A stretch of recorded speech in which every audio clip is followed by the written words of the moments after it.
Assalamualaikum warahmatullahi wabarakatuh. Saya Belin Fadilah dengan NIM 2010304019. Di sini saya akan mempresentasikan video kedua tentang hak menolak dan mematuhi hukum guna memenuhi tugas ujian akhir semester mata kuliah Filsafat Hukum kelas D. Yang pertama, hak menolak. Menurut Hugo Adam Bedau dalam bukunya Civil Disobedience in Focus, berpendapat bahwa pengembangan warga berarti tidak mematuhi hukum dengan alasan yang tepat atau tidak baik merupakan persoalan lama yang sering terjadi, di mana satu kisah klasik Yunani kuno tentang pengembangan Prometheus terhadap dewa Zeus yang sengaja dilakukan agar sang dewa memberikan api kepada manusia.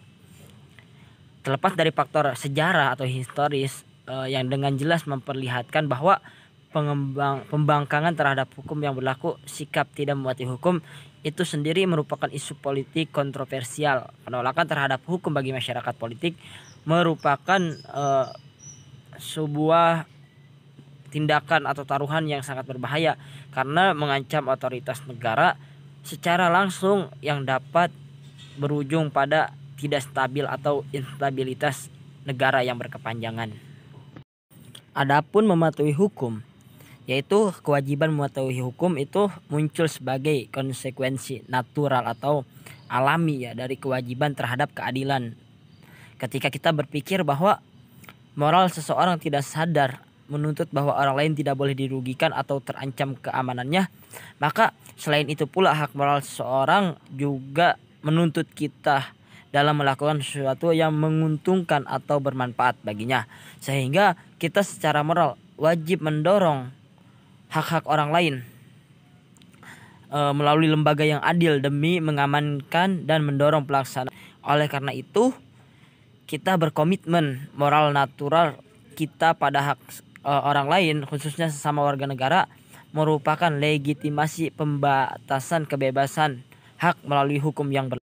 Dalam menyikapi hukum, ada yang perlu kita lakukan langkah-langkahnya. Yang pertama, memilih subjek untuk tetap mematuhi hukum namun tetap diam dan tidak menyatakan ketidaksetujuannya.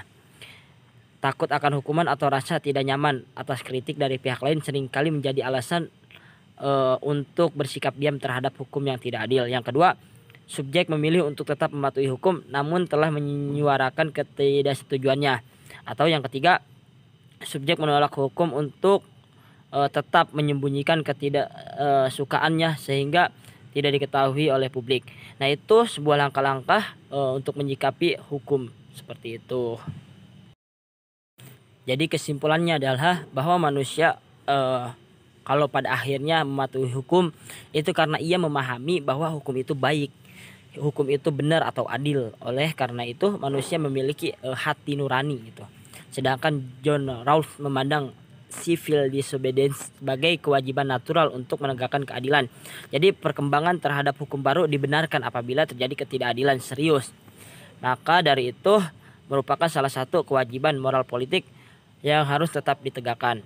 Mungkin ini yang dapat saya sampaikan, kurang lebihnya mohon maaf. Wassalamualaikum warahmatullahi wabarakatuh.